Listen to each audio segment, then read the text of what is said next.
Okay, let's unpack this. Today, we are undertaking a deep dive into a region that is simultaneously a geopolitical flashpoint, a critical economic engine, and maybe the single most important thermometer for global climate change on the planet. It really is. We are steering the conversation straight toward the Barents Sea. It's a phenomenal area of study because of all those conflicts, all those extremes. Our mission today is to really define this marginal sea of the Arctic Ocean. And when we say marginal sea, what exactly does that mean? It means it's on a continental shelf, partly enclosed. In this case, it's the shelf area right off the northern coasts of Norway and Russia. Okay. And crucially, for a sea so far north, it is remarkably shallow. We're talking about an average depth of only 230 meters. So about 750 feet. Yeah, and that shallow depth is just a central ingredient in its unique and volatile character. And that volatility, I mean, that's something mariners learned about centuries ago, giving this body of water a pretty fierce reputation. Oh, absolutely. It was known to early sailors as the Devil's Dance Floor. The Devil's Dance Floor. Because the weather and the waves are just, they're so shockingly unpredictable. And even today, I think ocean rovers have a different name for it, something even more visceral. They do. They call it the Devil's Jaw. The Devil's Jaw. Yeah. That really paints a picture. What's fascinating here is how that historical danger has been amplified by modern reality. It's no longer just a place of isolation and extreme weather. Right. Today, it has taken on this new, urgent global identity. It is widely recognized as the Arctic warming hotspot. A hotspot. Statistically, the fastest warming body of water in the entire Arctic region. And yet, amidst this environmental collapse, Yeah. it remains this enormous critical economic hub. Exactly. We're talking about a place that holds the world's largest remaining cod stock, which requires this complex, decades-long joint management between major powers. And at the same time, beneath its waves sit these colossal, untapped hydrocarbon reserves that really define the national interest of Russia and Norway. So you have this tension. It's a constant tension between economic necessity, historical conflict, and these impending climate tipping points. That's precisely why our deep dive is necessary. So what are our sources telling us? Our sources cover the sea's geography, its intense, almost unbelievable history, its economic function, and of course the defining story of the Dutch navigator for whom it is named. The ill-fated Willem Barentsz. The man himself. We're going to cover a lot of ground, but you will leave this conversation really well equipped to understand this pivotal region. Let's start at the beginning then, with the man who lends his name to this vast icy expanse. So Willem Barentsz, born around, 1550? A Dutch navigator, a meticulous cartographer, And an Arctic explorer. who was obsessed with finding one thing, the Northeast Passage. The economic driver here was simple. It was all about finding a faster trade route to the lucrative markets of China. Bypassing the long, dangerous route around Africa. Exactly. His drive was extraordinary, but what's more important for understanding Arctic history is the fundamental, yet completely flawed, scientific theory he used to justify his expeditions. He essentially believed in a perpetual open sea at the top of the world. Precisely. His logic was, it was almost elegant in how wrong it was. He believed that if you sailed far enough north of Siberia, you must find clear, open water. Why? What was the thinking there? Because the sun shone 24 hours a day during the Arctic summer. Right, the midnight sun. So Barents believed this nonstop solar exposure had to melt the sea ice completely. Therefore, he reasoned, the farther north one went, the less ice one would encounter. Which, to our modern understanding of, polar sea ice dynamics, is completely backward. Utterly backward. But it was a hypothesis powerful enough to drive the entire age of exploration in that region. A very optimistic but totally incorrect assumption about sea ice and ocean currents. And this flawed belief defined his entire career, and as we're going to get into, ultimately led to his pretty dramatic end. It really did. Now, it's important to remember that Barents was not the first person to sail or fish these waters. Not by a long shot. Right. Before the Europeans honored him, the Russians had extensive historical names for this region. They did. For centuries, Russians referred to parts of it as the Murmanskoye More. Which means? Literally, the Sea of Mermens. Mermens was their historical term for Norwegians, referencing the coastal trade and, well, the conflict. And there were other names, too, more localized. Yes, you had the Peterskoye More, referring to the area near the Pechora River estuary, and Pomorsky More, named after the hardy Pomors. The Pomors were the first inhabitants. They were the first major inhabitants of those challenging northern shores. They had a deep, deep knowledge of the sea. So the sea was only formally renamed in honor of Willem Barentsz by Europeans much later, in, what was it, 1853? 1853, that's right. After the significance of his late 16th century expeditions became fully appreciated by Western cartographers and powers, all seeking that same passage. And those expeditions, they immediately put the lie to his less ice farther north theory, didn't they? Immediately. His first voyage in 1594 is a perfect illustration of the overwhelming reality of the Arctic environment.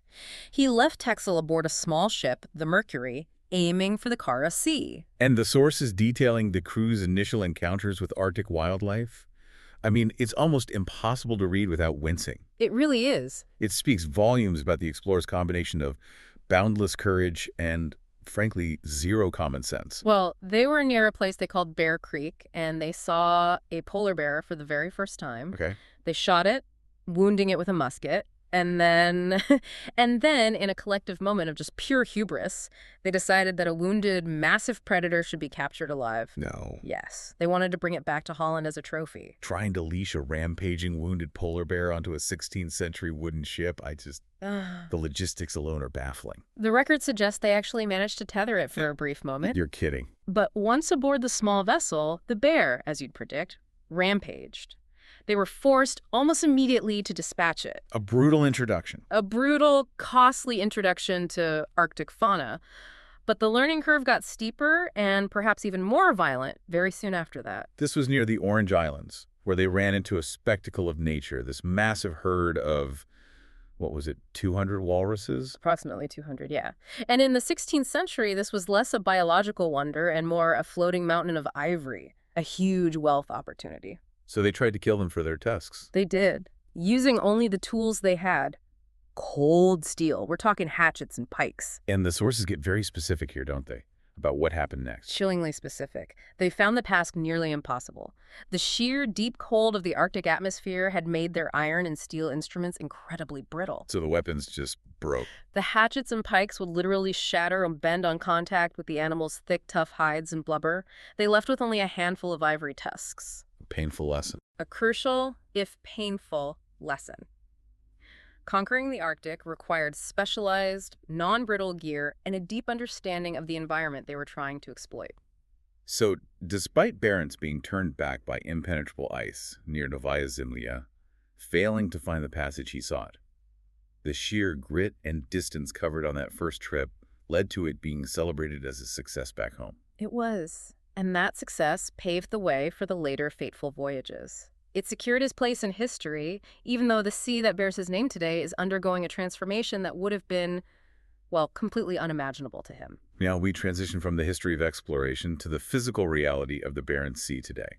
Let's start with its physical boundaries. As you said, it's a marginal sea of the Arctic Ocean. Right. On that continental shelf, the boundaries are geographically very distinct. So what are we looking at? To the south, you have the Kola Peninsula. Moving west, the boundary is the Norwegian Sea shelf edge. To the northwest, you've got the islands of Svalbard, and stretching across the northeast is Franz Josef Land. And the crucial eastern border, the one that separates it from the next sea over. That is defined by Novaya Zemlya, which is this massive archipelago. Novaya Zemlya is fascinating because it's a geological continuation and extension of the northern end of the Ural Mountains. So it's a mountain range that just keeps going into the ocean. Essentially, yes. It acts as the definitive physical separation between the Barents Sea and the neighboring Kara Sea. That brings us to the deep-time geology.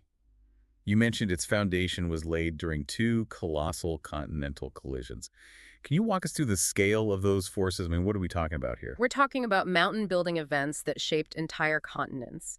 It started with the Caledonian orogeny. Okay. Imagine two continental masses, Baltica and Laurentia, slowly but just violently smashing together. Creating a supercontinent. A massive single landmass we call Eurasia. Then a subsequent collision brought Western Siberia into the mix. This formed the initial compressed bedrock of the region. So you have this period of crushing and compression. What happened next? The dynamic completely shifted. Most of the Barents Sea's later history is defined by something called extensional tectonics. Stretching apart. Exactly. Instead of compression, the continental crust stretched and collapsed. Think of it less like two cars smashing together and more like the wreckage slowly being pulled apart, causing the ground beneath to thin and fault. And what did that create on the seabed? This stretching and collapse created the major rift basins, these deep valleys, and the platforms and structural highs that characterize the Barents Shelf geology today. And then later, much later, the ice came in and did its own sculpting. Exactly. The most recent immense geological force was the late Cenozoic uplift, primarily caused by the sheer weight of the Quaternary glaciation. Glaciers act like these immense, slow-moving bulldozers, Scouring everything. causing significant erosion across the shelf and depositing vast amounts of sediment in other areas. It's a landscape that has been alternately compressed, stretched, and scoured by ice. And this geological structure, it dictates the currents, which leads us to the sea's most critical feature, its hydrology. The Barents Sea behaves like no other Arctic sea because of this collision of three distinct water masses. This is the engine room of the Barents Sea ecosystem and its climate impact. First, the most critical element, the warm, salty Atlantic water. This is the Gulf Stream, basically. It's the tail end of the North Atlantic Drift, which is a continuation of the Gulf Stream. It's warm, so above 3 degrees Celsius, and highly saline, above 35 parts per thousand. And that's the anomaly in the Arctic. What are the other two types of water? Second, you have the truly cold Arctic water. This is frigid, below 0 Celsius, and usually has slightly lower salinity, so below 35. This water flows in from the north. And the third? Third, you have warm but significantly less salty coastal water, which enters the system from river runoff along the coasts of Norway and Russia. And it is that warm Atlantic input that dictates the sea's entire character, its livability, its utility. It is the defining feature. The North Atlantic Drift ensures the southern half of the Barents Sea remains ice-free year-round. Which is why those crucial massive ports like Murmansk and Vardu can operate nonstop. Exactly. Furthermore, the entire sea often clears of ice completely in September, making it a highly unusual and historically attractive Arctic Sea. Now, where these warm Atlantic waters meet the cold Arctic waters, they create the polar front. That is a critical feature, but the sources suggest its stability is inconsistent. Why is it stable in the west, but so variable in the east? This is where that underlying geology comes into play again. In the western section, near Bear Island, the polar front is relatively sharp and stable because its position is determined by the bottom topography. The shape of the seabed. Right. There are undersea ridges and features that essentially force the two water masses to interact in a consistent area. The cold water is blocked from moving south by these features. So the seabed is acting like a fence. It's a perfect analogy. But as you move east, particularly toward Novaya Zemlya, the bottom is much flatter. There are no strong topographical features to pin the two water masses together. So it's just chaos. As a result, the polar front becomes far more diffuse, and its position can shift drastically based on seasonal weather or atmospheric pressure systems. That creates that extreme unpredictability that Barents and others faced. Now let's get into the climate crisis, because that delicate hydrographic balance is being fundamentally destabilized. The Barents Sea isn't just warming. It has earned that terrifying title of the Arctic warming hotspot. And it's not an exaggeration. It is warming at several times the global average rate, and this is accelerating the phenomenon we call Atlantification. To be clear, Atlantification doesn't mean the sea is physically moving. It means the characteristics of the Atlantic are becoming dominant. That's the core concept.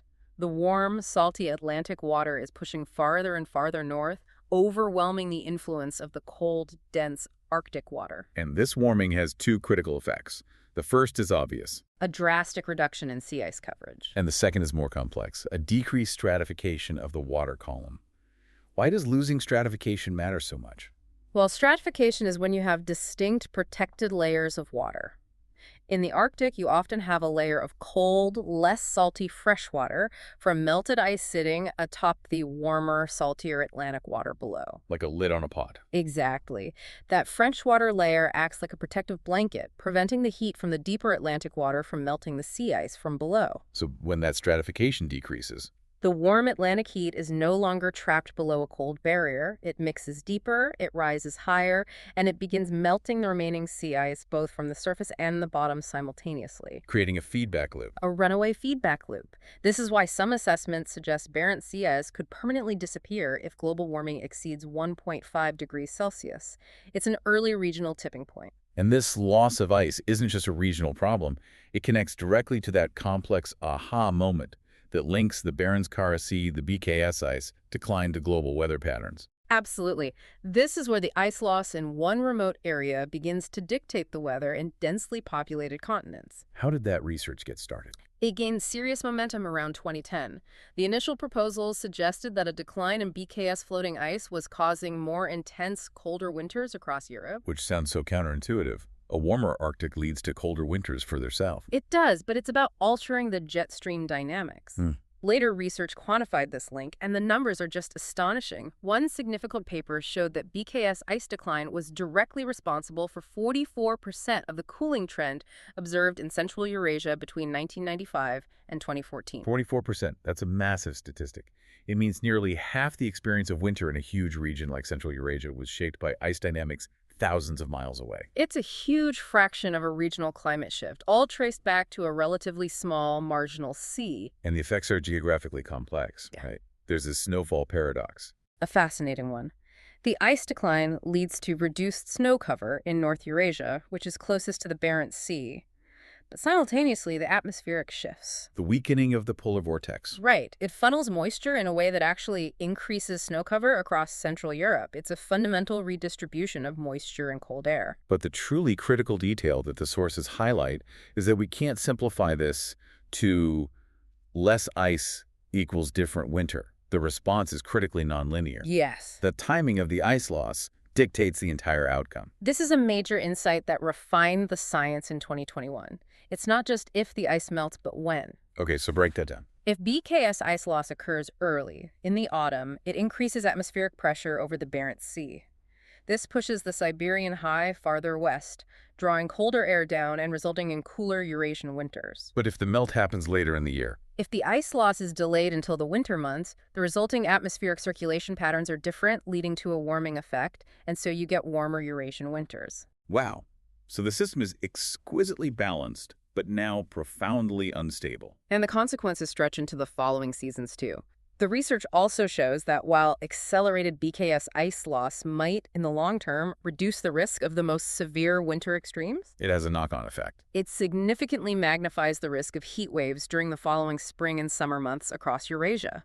The threat doesn't disappear, it just changes form.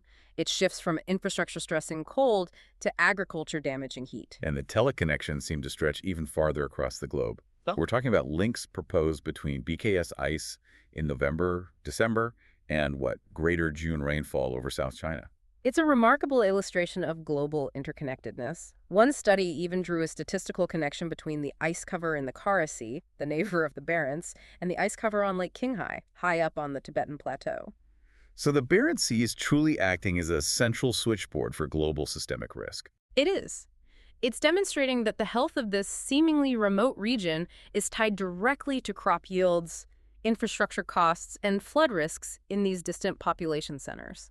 It's hard to talk about this climate risk without also talking about the massive economic and geopolitical rewards currently at stake. The Barents Sea shelf is just loaded with natural resources. Especially oil and gas. So what does the region hold beneath the waves? Well, the initial interest was purely a spillover from the massive success of North Sea oil exploration back in the 1960s. So they just looked further north. Exactly.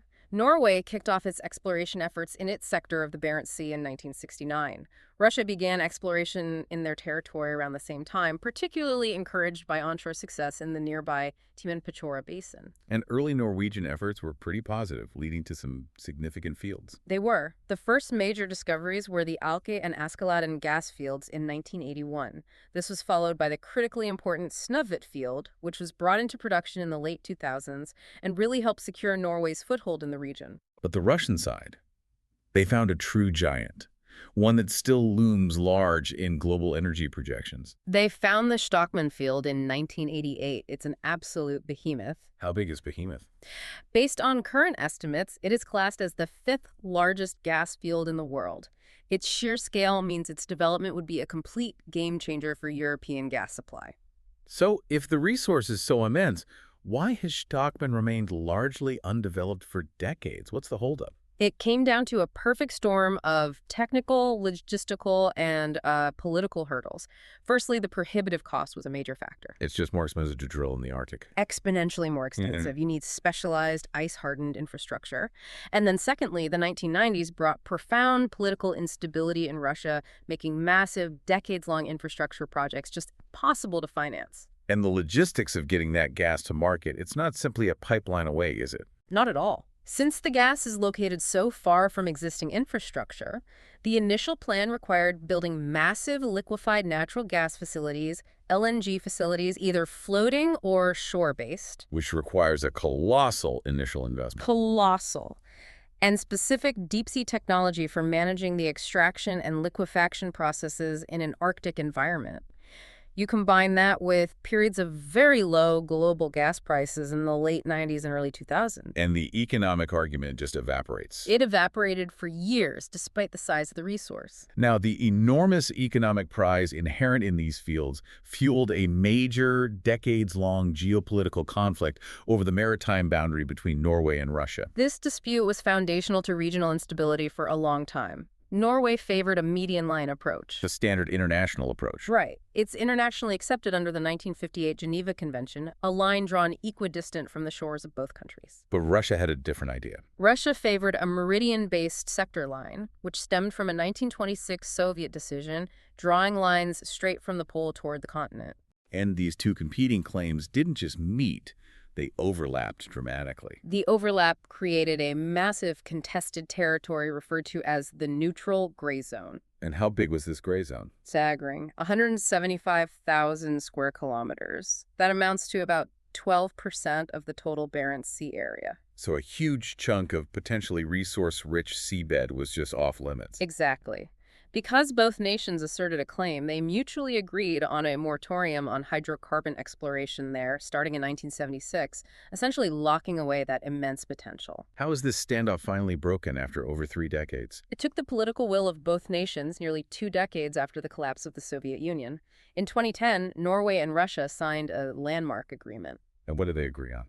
They established an equidistant boundary, very similar to Norway's original median line proposal, but with mutual concessions. It was ratified in 2011, finally opening that immense gray zone for legal, regulated exploration. A huge moment of de-escalation in the Arctic. A massive moment. Moving from energy reserves to biological wealth, the Barents Sea is equally vital, if not more so, as an ecological engine, especially for the fishing industry. It is critically important. The Barents Sea holds the world's largest remaining population of Atlantic cod. The largest in the world? The largest. And this cod stock is incredibly healthy, alongside other vital stocks like haddock and capelin.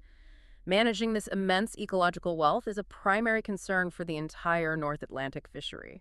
And the management system here requires close cooperation, which is kind of unusual given the historical tensions. It does. Since 1976, the resource has been jointly managed by the Joint Norwegian-Russian Fisheries Commission. And what's their job? It's complex. They monitor fish extraction, they set total allowable catches or TACs annually for multiple species, and they manage quotas across the various migratory routes of these fish.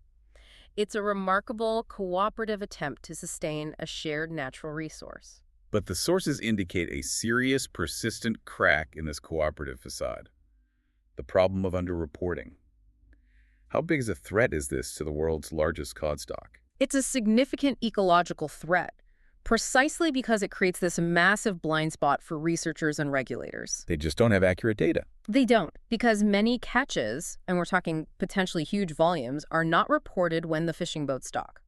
This is done primarily to avoid high national taxes and fees associated with legitimate catches. So the true amount of biomass being removed is consistently higher than the official numbers suggest. Far higher. The source material suggests that the amount of fish extracted every year is significantly underestimated, and if you cannot accurately track the removal rate, you cannot effectively model the long-term health of the stock. So it poses a long-term risk to the resilience of the cod population, regardless of what the official quota system says. Exactly. Now, shifting to a different kind of marine wealth, the Barents Sea harbors enormous biodiversity because it's this meeting point of the temperate Gulf Stream and cold Arctic waters. This has sparked interest in something called marine bioprospecting. The biodiversity is indeed extreme, and that extremity is where the value lies. The species living here have adapted to incredible pressures, radical temperature swings, prolonged darkness. They're survival experts. They are, and these organisms contain unique bioactive molecules and compounds that are highly attractive for marine bioprospecting. What are scientists hoping to find in the deep-sea fauna of the Barents? Oh, the applications are incredibly diverse and high value. We're talking about finding novel enzymes for industrial processes, anti-cancer or antibacterial compounds for new medicines, Wow. unique proteins for food and feed ingredients, and high-performance components for cosmetics. And this is a strategic priority for someone. Very much so for the Norwegian government. They've recognized this value and strategically supported research and development efforts in this field, centering much of this cutting-edge work in Tromsø and northern Norway to leverage this natural Arctic laboratory. We have to address the dark underbelly of all this economic activity. The toxic legacy of pollution and military concerns. The Barents Sea, despite its image as a pristine polar environment, is tragically described as among the most polluted places on Earth. That is a direct, catastrophic result of decades of historical, industrial, and military activity, primarily stemming from the Soviet era. What kind of activity? This includes decades of Soviet nuclear tests in the Novaya Zemlya area, pervasive accumulated marine garbage, and general industrial pollution from coastal runoff. And the most immediate long-term threat comes from radioactive dumping, particularly from the Soviet Northern Fleet. Yes, we are dealing with a toxic legacy that includes the dumping of radioactive waste, and in some cases, entire nuclear reactors from decommissioned naval vessels during the Cold War. This has created hotspots of contamination. And there are real-world health impacts. Profound impacts. Studies have reported elevated rates of disease among local populations living near these highly contaminated areas. And looking forward, the geopolitical dynamics only seem to suggest pollution risks will increase, especially with the ice loss. That's the critical concern. The increased warming and resulting ice loss are opening up new year-round shipping lanes. Simultaneously, we are seeing a rising military buildup in the region by both Russia and NATO nations, which increases naval activity, All of which magnifies the environmental risk. especially the expected rise in oil spills. These new lanes are often serviced by non-specialized ships lacking ice hardening or specialized safety protocols, which just increases the likelihood of accidents in this incredibly sensitive environment. We started with Willem Barentz's flawed theory and his initial successes, but his third and final voyage in 1596. This is where the true legend is forged. It really is. It's an epic of human persistence against the sheer savagery of the Arctic environment. The stakes were higher than ever for this voyage. Higher than ever.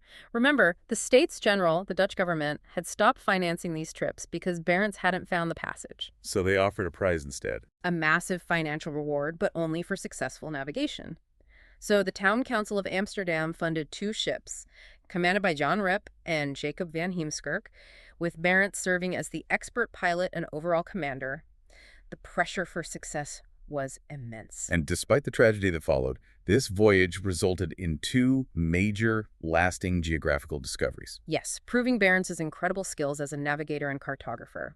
On June 9, 1596, they discovered Bear Island. Then, just over a week later, on June 17th, they discovered the massive archipelago of Spitsbergen. They claimed it for the Dutch. Immediately, they sighted its northwest coast and claimed the land, leaving a post bearing the arms of the Netherlands. They were meticulous in their naming of the new land they found. Like what? What did they name? Well, they named Tusk Bear, which we now know as Magdalen of Jordan, named for the enormous quantities of walrus tusks they saw there. They named the north point of Prince Karl's Forlen Vogelhoek, Which means bird corner. bird corner, due to the sheer density of nesting seabirds they found. But the journey was about to take a dramatic, splitting turn. This was the fateful disagreement at Bear Island. This was it. Barents and Heemskerk, they were still adhering to Barentz's original belief in finding a warmer passage to the east, so they decided to continue northeast toward the Veigut Strait. But Riff, the other captain, disagreed. He did. Jan Rik disagreed with the strategy and chose instead to head due north, attempting to cross the pole directly. The two ships separated, and Barents pressed on toward Novaya Zemlya. And the ice claimed them just a few weeks later. On July 17th, 1596, Barentz's ship became completely and irrevocably stuck in the shifting icebergs and floes off the northern coast of Novaya Zemlya. And the crew realized they were facing the impossible. The 16-man crew realized they had to spend the winter stranded on a barren, desolate bluff. This is the historical moment. The world's first recorded instance of Arctic overwintering by Europeans. A massive logistical challenge in the 16th century. They had to build a shelter from scratch. They knew they needed immediate shelter. They initially tried to melt the permafrost to dig a secure hut. Which is futile. They quickly realized the futility of trying to dig into permanently frozen ground. So instead, they used every available resource. Driftwood scavenged from the coast and lumber salvaged from their own trapped ship. And they built a lodge. They built a 7.8 by 5.5 meter lodge that became their sanctuary, which they named Het Behouden Huis. Meaning the saved house. Or the safety house, yeah. The survival details, recorded by the ship's carpenter, Gerard de Veer, are what bring this story to life. The measures they took to combat the extreme cold, they're almost unbelievable. De Veer's diary is a treasure trove of anthropological detail. The cold was so severe, often reaching minus 40 degrees Celsius, that they noted their socks would burn before their feet could even register the warmth of the fire. That's incredible. How did they stay warm at night? To provide sustained, gentle heat through the long polar night, they devised an ingenious method, sleeping with warmed stones and cannonballs wrapped in rags. They were using metallurgy for warmth. Essentially, yes. And they also had to sacrifice their economic goals for immediate comfort. The valuable fabrics they were going to trade. The high-end merchant fabrics they intended to trade with China had to be cut up and repurposed into additional blankets and clothing to prevent freezing to death. And their diet quickly degraded. It did. They started with salted beef, cheese, hardtack, but the Arctic immediately destroyed their luxury items. Much of their beer froze solid, bursting the wooden casks. So they had to dump it. By early November, they were already on strict rations of their remaining wine and bread, knowing they had months and months of darkness ahead of them. But they found an accidental, brilliant solution to scurvy, the great killer of maritime exploration. This is perhaps the greatest irony of their survival. Scurvy caused by vitamin C deficiency was claiming lives. So what did they do? They successfully constructed primitive traps and caught Arctic foxes, and they ate the raw flesh of these foxes. Oh. Raw. They had no idea why it helped, but raw Arctic fox flesh contains small, crucial amounts of vitamin C. Unknowingly, by eating the raw meat, they managed to keep scurvy at bay well enough for a significant number of the men to survive that crushing winter. But the cold and hunger were compounded by the continuous, terrifying threat of the polar bear. The polar bears turned the crew's ordeal into a true siege. The bears were relentless, continually attacking the lodge. They were so fearless that they even turned the empty ice-locked ship itself into their winter abode. And their guns were ineffective. Frighteningly ineffective. Their primitive guns often required multiple well-aimed shots just to slow the bears down. And the weapons issue kept coming back to the cold, didn't it? It did. Just like that walrus encounter on the first voyage, the extreme cold made their pikes and hatchets brittle. They would shatter or bend against the tough hides and powerful muscle of the bears, leaving the men incredibly vulnerable. It was a 9-month psychological and physical battle against the apex predator. And amidst all this horror, they also made a major scientific observation that is still named after their ordeal, the Novaya Zemlya effect. In January 1597, during the deepest darkness, the crew became the first people known to witness and meticulously record this atmospheric anomaly. It's kind of mirage, right? It's a complex polar mirage caused by a sharp temperature inversion and high thermal stratification in the atmosphere. This mirage causes the sun to appear above the horizon days or even weeks earlier than it should mathematically. And their sighting is why it has that name today. Their sighting and subsequent records are so critical that the phenomenon still bears the name the Novaya Zemlya effect. By June, the spring had arrived, but the ice still refused to loosen its grip on their trapped ship. They had no choice. They had to attempt an escape by sea. It was a desperate gamble. They took 2 open boats in June 1597, setting off on an almost 2,000-kilometer journey toward the Kola Peninsula. And this is where Willem Barentsz dies. Tragically, yes. The driving force behind the entire expedition died at sea shortly after they set off, on June 20th, 1597. The records are inconclusive on whether he was buried at sea or on a temporary stopover island. But the remaining crew, they achieved a miracle. 7 excruciating weeks later, only 12 men of the original 16 survived the journey and reached the Kola Peninsula. And then the rescue.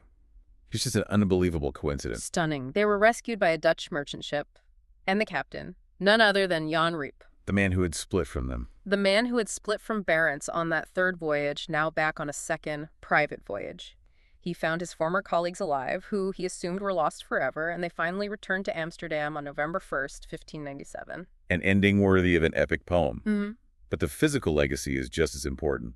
Het Behoedenhuis became its own time capsule. It did. The lodge was remarkably preserved by the frigid, dry Arctic air. It remained undisturbed for 274 years until a Norwegian seal hunter, Elling Carlsen, stumbled upon it in 1871. And he found it intact. Intact and filled with the artifacts of their struggle. What were some of the most moving items recovered?